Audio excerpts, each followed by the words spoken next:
mudah tidak membedakan foto Jokowi dan tidak foto Jokowi? Ya mudah lah. Nah tapi kalau ada satu saja komponen tidak benar, itu berarti nggak asli dia. Anda mau ribut emboss lah, watermark lah, ada semua. Tapi fotonya bukan foto Jokowi. Kalau foto yang itu rambutnya gondrong, tebal, belah tengah. Jokowi tipis belah pinggir. Terus kan yang menarik juga dari beberapa kali kuasa hukum Pak Jokowi juga menyatakan bahwa Jokowi siap hadir nih di persidangan. Nah itu Bang. Siap hadir. Kemarin nggak hadir. Ya, sebagai kuasa hukum. Pasti punya kesempatan buat nyecer pertanyaan ke Pak Jokowi kan. Dari Mas Relwi sendiri mau nanya apa nih? Kalau ada Pak Ya saya Jokowi. mau nanya fotonya doang. Kalau kemarin Mas Rustam mau nanya kumis ya? Kumis. Ya foto kan ada kumis, ada ininya Kalau kan. Pak Saya mau tanya, ini Pak Jokowi rambut Anda kok tebal belah tengah ini sejak kapan ini ya kan? Lalu sekarang kok tipis belah pinggir itu sejak kapan ya kan? Tanya. Kemudian kita tanya lagi nih, ini kumis, ini kapan dicukurnya itu kok? Sekarang nggak kumisan lagi. Biasanya orang cowok kalau kumisnya bagus seperti itu dipertahankan sampai tua kan? Karena lambang ya. Bayangkan kalau Eros Jarod nggak ada kumis kan? Iya, ciri Itu kan khas. ciri khasnya kan dulu PNBK dibilang diolok-olok orang Partai Nasionalis Bung Kumis katanya kan. Ya kan? Gitu. Nah, padahal waktu itu Partai Nasionalis Banteng atau Benteng Kemerdekaan kan. Oh PNBK. PNBK. Nah, Oh jadi plesetin ya? Ya, jadi yang namanya kumis itu kan mahkota. Saya cukur kumis saya karena kumis saya tipis, jelek kan. Nah, kalau bagus saya pelihara kan, ibaratnya begitu. Dan kalaupun kumisnya Lu tipis, juga tipis ya? ketika dicukur Lu ada tuh? ada bekasnya ya. Ya, nah, kemudian saya juga akan tanya tadi kumis, kacamata. Nah, kapan kacamatanya dilepas? Ya. Kalau Pak Refli dari muda pakai kacamata? Enggak, saya pakai kacamata kira-kira 2015. Oh, baru-baru ini. Baru-baru ini Baru 10 karena tahun. sebenarnya bukan minus tapi lebih pada plus saja. Sudah umur. Ada umur. Daripada kita bolak-balik pakai handphone nggak jelas kan. Tapi ya kadang-kadang mata juga perlu juga untuk melindungi cahaya gini Ya, kan. betul. Nah, ini kan kadang-kadang terang waduh banget ini. cahayanya gila-gilaan tuh. Dan saya melakukan ini 5-6 tahun sudah. Kan saya juga ada YouTube kan. Iya. Iya, gitu. Nah, jadi Kacamata, itu kumis, kacamata, kumis, rambut. rambut, Gigi. gigi Nah, kenapa gigi? Emang kelihatan? Gigi agak beda Oh, gitu. Saya nggak sampai giginya. Susunan gigi yang gambar itu kan ada gambar kelihatan lain kan? kumis. Heeh. Ya, Oh, agak ada beda. gambar lain yang kelihatan ya, gigi. Itu aja, baru itu dong. Saya mengatakan yang namanya ijazah itu kalau dia asli, maka harus 100% precise ya. Harus 100% benar, correct. Nah, tapi kalau ada satu saja komponen tidak benar, itu berarti nggak asli dia. Contoh, Anda mau ribut emboss lah, watermark lah, ada semua. Tapi fotonya bukan foto Jokowi, gimana kita mengatakan itu ijazah Jokowi? Iya sih. Foto. Sekarang pertanyaannya adalah, mudah tidak membedakan foto Jokowi dan tidak foto Jokowi? Ya mudah lah, ya kan? Kalau foto yang itu rambutnya gondrong, tebal, belah tengah. Jokowi tipis belah pinggir. Itu berkacamata, Jokowi tidak kacamata. Itu berkumis, Jokowi tidak berkumis. Itu giginya rata, Jokowi tidak, ya kan? Hidungnya itu mancung, Jokowi agak melebar sedikit. Jadi menurut saya ya banyak perbedaan. Belum lagi kalau pakai ilmu dokter Tifa, matematika Bayesian, istilah dia. Iya, matematika Bayesian. Dia menemukan 92,37% itu ketidaksamaannya. Jadi misalnya ya, yang tidak bisa berubah dari orang itu jarak antar mata. Oh, alis. Ya, jarak antar mata. jarak antar mata. Mata sini sama mata sini kan nggak bisa berubah. Iya. Ya kan ada orang matanya mungkin agak jauh terdekat. Nah itu kan jarak antar mata nggak bisa berubah. Macam-macam lah. Ya, Ya orang apa ya morfologi ya. Kecuali Misalnya, oplas. oplas pun Iya sih, jarak paling antar mata. hidung, ya. Iya paling hidung. Tapi jarak antar mata nggak akan Kita berubah. tetap nggak bisa dioplas Iya. ya, benar sih. Tulang rahang misalnya, itu nggak bisa dioplas. Bagaimana kita ngoplas tulang rahang? Kepo. digergaji. Ini dia bergaji kayak kepo kalau Kalau misalkan- kita gemukin ininya nggak masalah. Bisa. Tapi tulang rahangnya kan nggak bisa gitu loh. Kalau misalkan kita ingin Lalu bentuk apa? Bahkan bentuk rambut misalnya, rambut. Itu kan ada pattern rambut itu Iya. kan? Kalau ikal, Iya. ikal terus. Iya, patternnya ada jelas gitu. Kecuali smoothing, tapi ntar numbuhnya ikal lagi. Iya, gitu. Ada pattern. Kalau misalkan rambut kita tebal sama rambut tipis itu juga patternnya ada. ingat lagi waktu itu Topi Merah kesini ya, dia juga melakukan analisis merah. pixelize. Red hot. Iya. Head. Pixelize katanya foto Pak Jokowi dengan ijazahnya itu Iya. paling tinggi itu cuma kecocokannya cuma 53% paling tinggi. Iya, padahal untuk itu harus di atas 60%. Harus 80 malah Iya. katanya kalau di ini gitu kan. Tapi ini nggak pernah sampai 53. Iya. Oke, balik nih Bang soal persidangan. Mas Refli juga kan selalu bilang bahwa sidang nanti itu soal pencemaran nama baik dan fitnah itu cuma geser gawang, berulang kali bilang begitu. Iya. Geser gawang. Dengan adanya kepastian, seenggaknya kepastian dari kuasa hukumnya lah. Pak Jokowi hadir, apakah masih geser gawang itu masih relevan menurut Mas? Iya masih. Jadi kadang-kadang rakyat Indonesia kan menuntut kita, wah kita buktikan ijazah Jokowi dan lain sebagainya.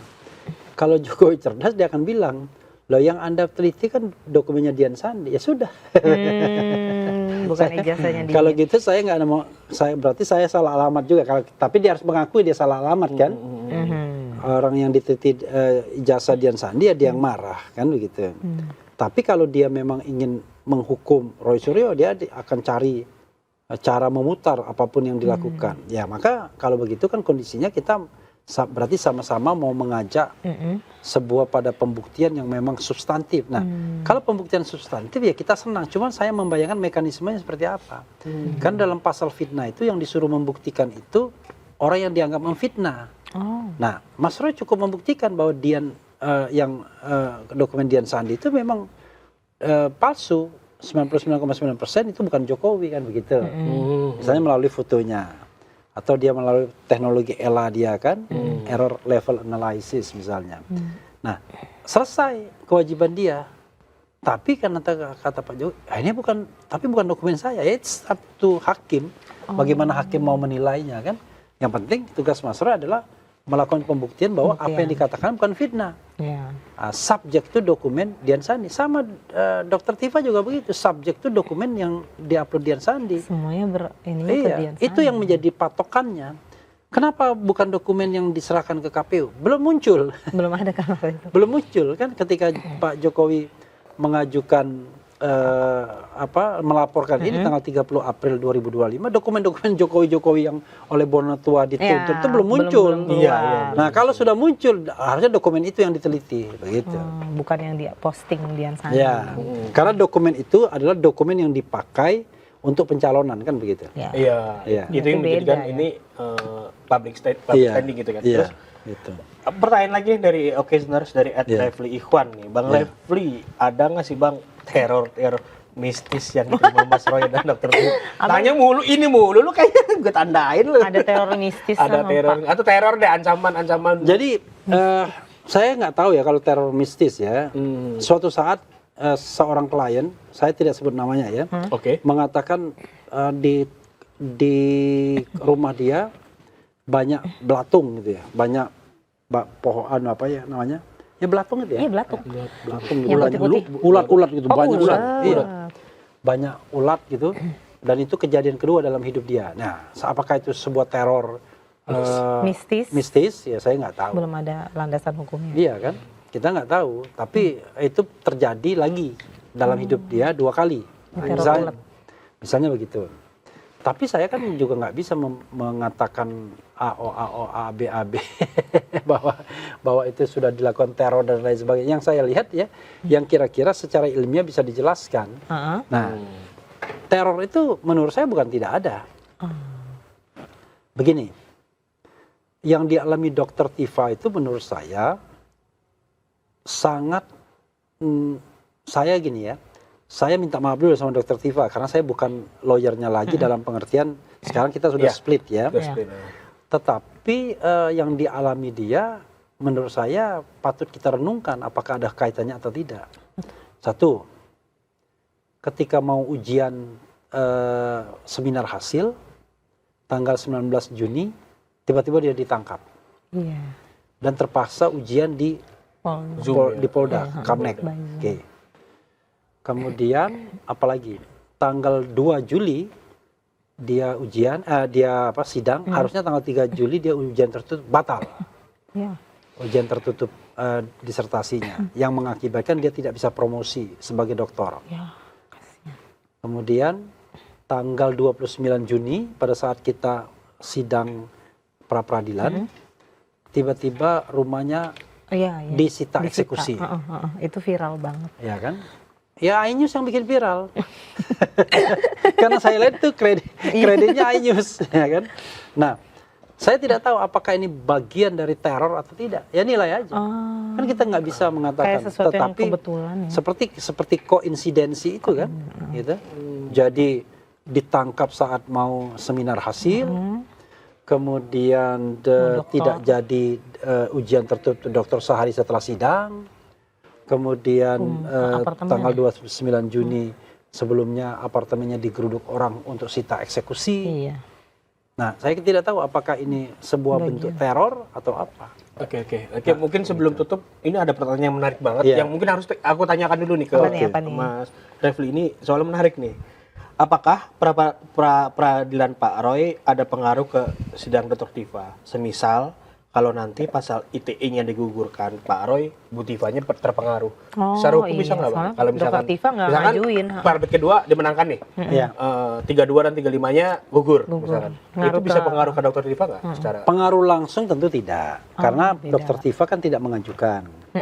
Tapi pengaruh tidak langsung pastilah. Karena kan kurang lebih kan konturnya sama, mirip, tuduhannya mirip.